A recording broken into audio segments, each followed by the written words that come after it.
ले उठा लो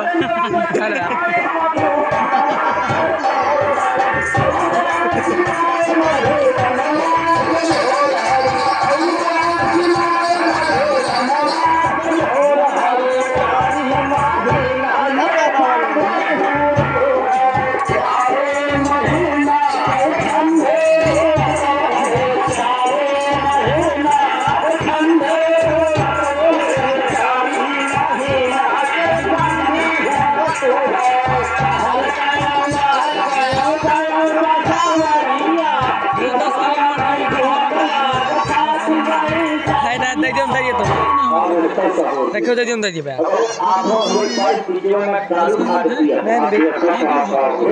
जेब देख लो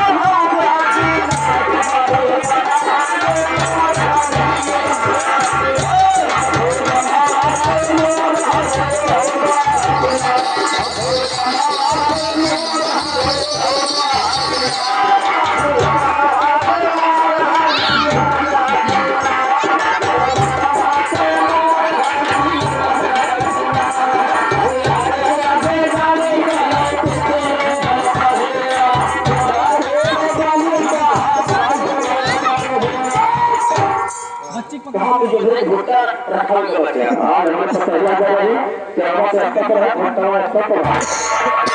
हमारा काम बनाए चलो छोटे बड़े ना भूतवा जरूर किया हां तेरा इधर हर देख लिया वो बात पे माफी दे मैं थोड़ा सा बता दूं हां